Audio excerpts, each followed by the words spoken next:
اعوذ باللہ من الشیطان الرجیم بسم اللہ الرحمن الرحیم۔ بخاری شریف جلد سوم حدیث نمبر 93۔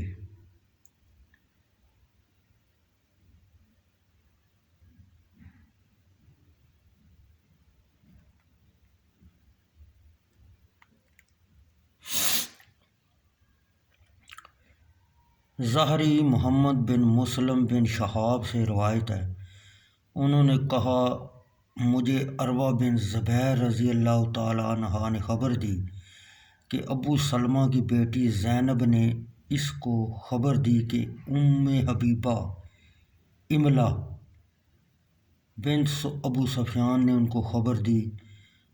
حبیبہ نے کہا یا رسول اللہ صلی اللہ علیہ وسلم، میری بہن امنا بنت ابی سفیان سے نکاح کر لیں۔ آپ نے فرمایا کیا تجھے یہ پسند ہے؟ حبیبہ رضی اللہ تعالیٰ عنہ نے کہا میں نے عرض کیا جی ہاں، آپ کے لیے تنہا میں ہی نہیں ہوں اور میں پسند کرتی ہوں کہ آپ خیر میں میری بہن کو بھی میرے ساتھ شریک فرما لیں۔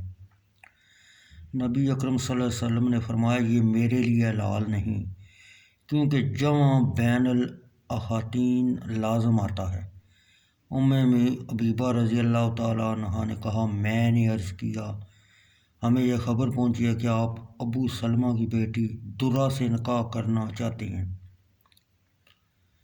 آپ نے فرمایا کیا میں سلمہ کی بیٹی سے نکاح کروں گا؟ حبیبہ رضی اللہ تعالیٰ عنہ نے کہا میں نے عرض کیا جی ہاں۔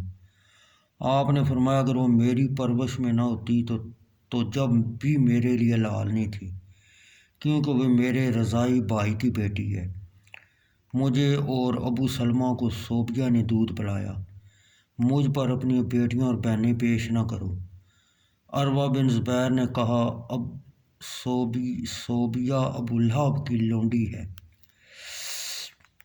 صوبہ ابو لہب کی لونڈی ہے اور ابو لہب نے اس کو آزاد کر دیا تھا، اور اس نے نبی کریم صلی اللہ علیہ وسلم کو دودھ پلایا۔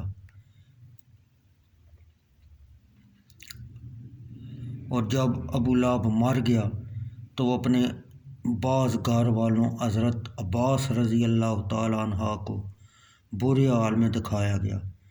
دیکھنے والے نے ابو لہب سے کہا موت کے بعد تجھے کیا پیش آیا؟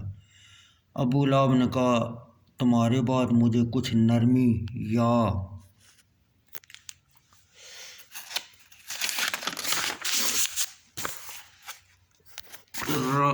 راحت نہیں ملی، صرف ایک بات ہے میں ابہام اور سبابہ کے درمیان چھوٹے سے گڑھے میں سے حضرت محمد صلی اللہ علیہ وسلم کی ولادت بصادق کی خوشی میں اپنی لونڈی صوبیہ کو آزاد کرنے کے باعث پانی پلایا جاتا ہوں۔